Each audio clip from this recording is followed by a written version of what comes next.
Yep. Right, the main subject of today's video is of course the 5 top touring modifications for the Royal Enfield Classic 500.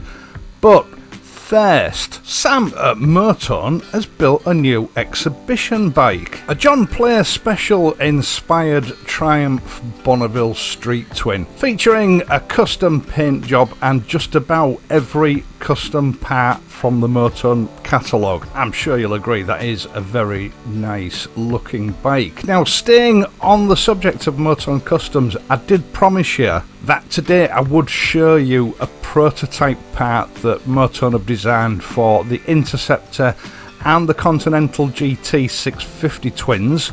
In fact, it fits any Royal Enfield motorcycle that uses the same lever clamps. It even fits my Bullet. The problem with custom motorcycle clutch and brake levers on the market today is they're all basically the same lever. Well, there may be 3 or 4 different styles, but none of them are a million miles apart. And the reason for that is that they're all made in China by a very small handful of companies, and the well-known brands just buy them in and have their brand name stamped on them. And so I held off with the Interceptor because I just didn't want to put on the same generic stuff that everybody else is fitting. Now, Sam at Motone let me on to the fact that he was designing these levers, I think, early last year, because there's a lot to developing and designing a product like this, especially when it's a bespoke design that you're designing from scratch, you know, rather than just buying it in bulk from AliExpress. Inspired by the famous Doherty brand of the 1950s and 60s, these levers represent, I think, the final prototype stage. Now, please bear in mind this is a prototype part, so it is nowhere near production spec and quality. They also have a brushed finish which I don't think is representative of the production version, and it does tend to disguise the curves and contours of the part. To cater for modern expectations, these are fully adjustable levers, but the adjustment mechanism is a micro adjustment rather than a 4 or 5 position adjustment, and it is Motone Customs' own bespoke design. Now, I've had to cover it up with tape because, as you know, Motone is a prestige brand and they do have a lot of trouble with counterfeit copies of their parts. And Sam said that he would at least like to get these into production before someone starts copying them. I have tested these levers extensively on the Interceptor and they work wonderfully.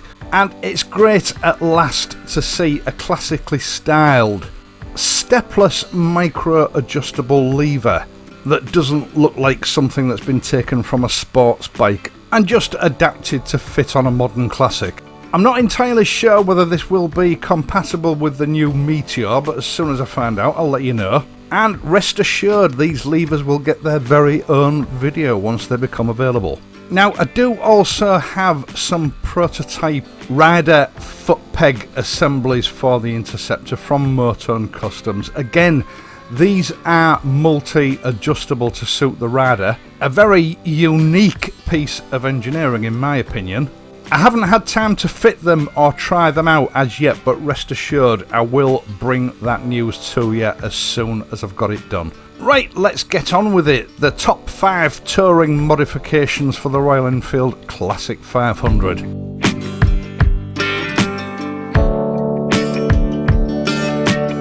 As I've always said, you can tour long distance on any motorcycle. You don't need a specifically designed touring bike to travel long distances.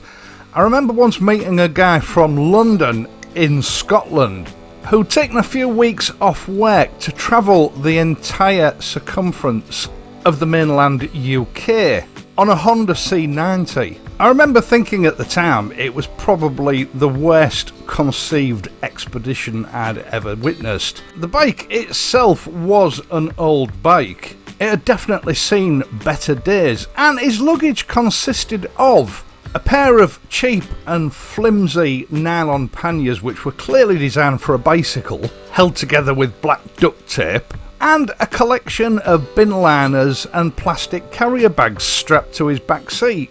And that was it.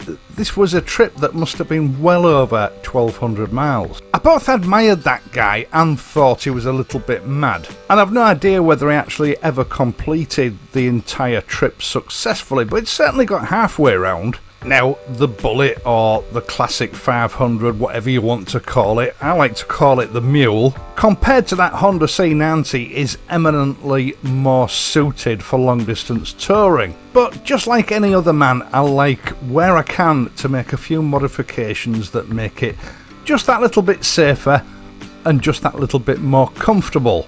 Now, comfort on this bike is pretty good. I would like to have tried the Royal Enfield touring seat, but I only have so much time and so much money available to me on this channel, so I've not got round to actually making that modification as yet. And likewise, there may be other modifications that I make in the future, so this list may change in due course. One thing that I certainly won't be putting on the list is a USB charger, or USB socket, whatever you want to call it. For a start, my phone doesn't own me. I can easily get through a couple of days without having to recharge it. And when I do need to recharge it, I always have with me a large capacity power bank. A device that will easily get me through 10 days, maybe 2 weeks of travel. Now, the reason I won't put one on a bike that doesn't already have one is that I've seen way too many people's trips ruined by flat batteries. And when I say flat batteries, I mean flat bike batteries, not flat phone batteries. It's all very well using these facilities on your bike while you're travelling, but that's not particularly safe or convenient depending on your setup. And especially whilst camping, there are at least 3 occasions where I've encountered people that have ended up stranded with a flat sulfated battery because they would use the bike to charge up all the devices on a night time at the campsite, with the inevitable results. To me, it's just not worth it, and I don't want the temptation there, either for me or anyone that's travelling with me. The first 2 items that I'm going to show you fit into the safety category. Either safety for me, the rider, or safety for the bike protection. Starting off with my Halcyon bar end mirrors. Now, I'm showing you the ones that I have fitted to the Interceptor here. I also have the same mirrors fitted on the Classic 500. Same mirror, different adapter, both available from Hitchcock's motorcycles. I just don't seem to be able to find the original footage from the video for the Classic 500 that I made. These are without a doubt the original Classic bar end mirror. First offered for sale in 1934, or at least that's as far back as I'm able to trace it. The original mirrors that come with the Classic 500 are without a doubt, in my mind, the worst mirrors I've ever encountered. Once the engine has been started, there is so much vibration you cannot see a thing behind you. And these bar end mirrors, in my view, solve that problem by at least 90%. For a start, the position set slightly outboard gives a far wider angle of view. They also cut down vibration to an absolute minimum. They don't stop it completely, but I've found that I can clearly make out what is behind me at just about any speed. They're made in England from stainless steel castings. They are extremely heavy duty, and I would wager they will last a lot longer than your average bike. They also fold away for parking in tight spaces, and they can be adjusted to just about any position that suits you. I've put a lot of people onto these mirrors over the years, and I think I can safely say user experience from these people echoes my own. Everyone always seems to be really pleased with them and grateful for the enhanced visibility and safety that they afford. Next up, protection for the actual bike itself in the form of the Royal Enfield Classic 500 Sump Guard. It's well made and it's reasonably priced. Now, I know a lot of people struggle with the concept of fitting a sump guard on a road bike, but if I can, I fit something like this to just about every road bike I own, through experience. When I go for a trip on any of my bikes, I like to get away from my local area, even if it's just a day trip. And my favourite destinations are usually places like the Lake District, the Yorkshire Dales or the Peak District, all of which are national parks. Areas that are protected from urban encroachment. You're out in the wilds basically. And there are a lot of very similar locations in Wales and Scotland, where the road has just been carved through a wild, untouched environment. And as good as the roads can be in these areas, because they are fantastic biking roads, quite often that wild environment encroaches on the road itself in the form of rocks. These roads in remote locations are often very narrow, skirted on either side by either a very rocky environment or the traditional dry stone walls. And it's commonplace for some of those rocks to find the way onto the road. More often than not, you see these rocks in plenty of time and you can take evasive action, but occasionally you get caught out. And a jagged little boulder the size of a golf ball kicked up from your front tyre at 40 or 50 miles an hour can cause serious damage to your engine block. This Royal Enfield sump guard removes that danger, and long term it protects your engine and your frame as well as other vulnerable parts from long term stone chip damage. It's a personal choice, but I personally think that these are an essential touring modification. Right, so that's 1 and 2 taken care of. What about comfort, number 3? Well, in a way, comfort and safety. The rear shock absorbers on the Bullet are quite squishy, very comfortable at low speed, but they tend to get a little bit twitchy at high speed when you're trying to cover distance quickly. On most trips, you usually encounter some fast A road or motorway, often a section of your route that you can't practically avoid. And this is where I found that the rear suspension often would become a bit unsettled. Even lane changing at 70 mph would occasionally set the bike up into a weave as the back end wallowed. And in order to dial it out, I had to set the preload almost at maximum, which meant I lost that initial comfort that the rear shocks gave. Hagen Shocks have been building shocks for the Royal Enfield singles for decades, and they know exactly what they're doing. Their custom shop shocks are custom built to the individual requirements of each customer. Very slow about town travel on potholed, gnarly roads. The comfort is compromised a little bit compared to the OEM shocks, but these shocks more than make up for that above 20 miles an hour in both comfort and handling safety. Considering the tailor-made service that you get from Hagen, I don't think these shocks are overpriced. Fully rebuildable with a stainless steel body, I went for the shroudless version with chromed springs, but there are various options to go for that can either push the price up or bring it down. Either way, for long distance safety and comfort, in my opinion, they're a no-brainer. Damping and rebound is expertly set up at the factory, and all you're left with is a 3-position preload that will be tailored to your requirements and weight.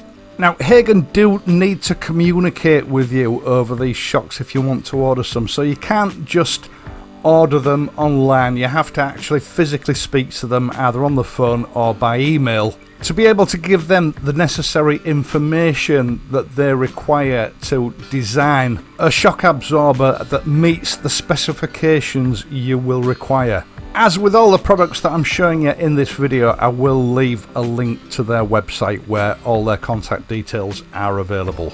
Their shocks are good value for money. They're fully rebuildable, which means when you finally wear them out, for a nominal fee, they'll rebuild them and respecify them for you, and they will virtually last you a lifetime. Right, last but not least, 4 and 5. This is a sort of a 2-for-1 deal. The Royal Enfield rear rack and rear pannier racks are sold independently of each other, and both can be used independently of each other. You don't have to fit the two. And combined or used singularly, they provide a motorcyclist with the ultimate sort of modular luggage touring system. Where the pannier racks are concerned, you can of course use Royal Enfield's own waxed canvas bags, but the clever design of these pannier racks mean that you can fit just about any type of pannier to them, with a bottom support rail and plenty of places to tie your luggage off. In many ways they are unbeatable. Also, there's the rear luggage rack, which is designed to replace the pillion pad.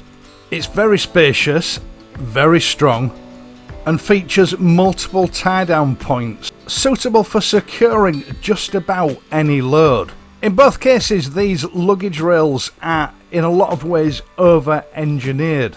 Both finished in a black powder coating, which so far has proved very durable, and more than capable of conveying you and all your luggage, whether you're camping or bed and breakfasting anywhere in the country.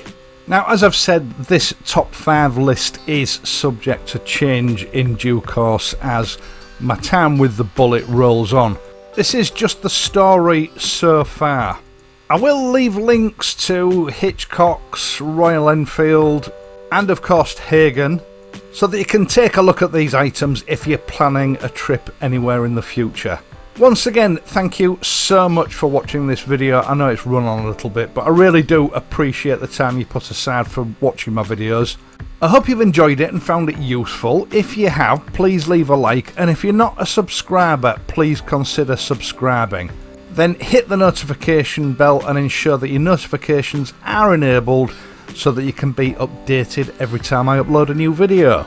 I will of course be back next week, so until then, please ride safely, and I'll see you soon.